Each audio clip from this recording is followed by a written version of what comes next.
Yes, thank you, Madam President. And I hate to prolong this conversation, but I know the good senator didn't mean to do this, but the suggestion is that people are voting on this with no arguments to be made, and that people are voting on this purely for the economic portion of this. I think I've been on the record 3 times at least now that that's not what I'm here for.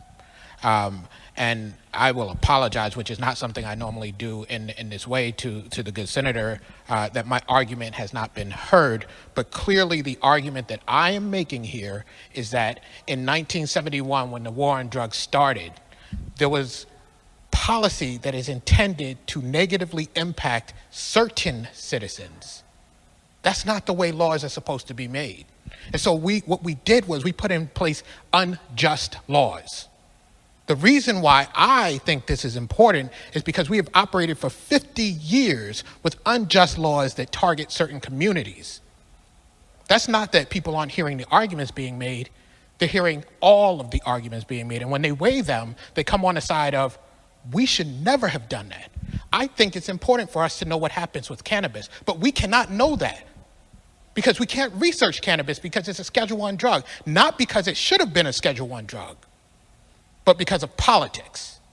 We have damaged the lives of human beings in the United States of America who are of a certain hue because of politics. We have come to this space where we talk about the science, where we don't have any science because of politics. And people talk about what Robert Corey had to say. Yes, Robert Corey was involved, and I'm not going to talk about his recent past because that brings into question why he's doing what he's doing.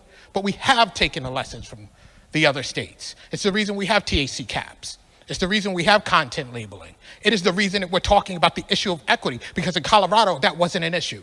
In the states that started, that wasn't an issue. It came into play later. It is the reason that our bill looks the way that it looks. Why the rush?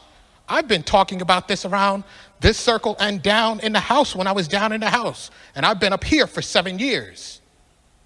Now, I don't know about you, but 7 years is not a rush. And then to the point of the clergy. We hear the clergy. And just like people who disagree with the clergy on the issue of clean slate, doesn't mean they didn't listen. It means they came to their decisions because of all of the things that they know differently.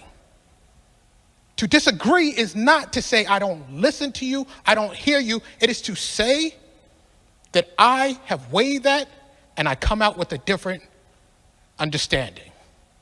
And just like I don't say to those people, you didn't listen, no one should say to the people who vote the way they vote, which is in opposition to the way the previous speaker spoke, that simply because you don't do what they ask you to do, you are not listening.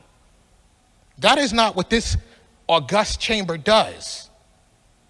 And I think it's only fair, I really didn't want to speak, but I think it's only fair, because my colleagues aren't speaking for themselves, to say that people can come to different places hearing the same information and do it legitimately. Thank you, Madam President.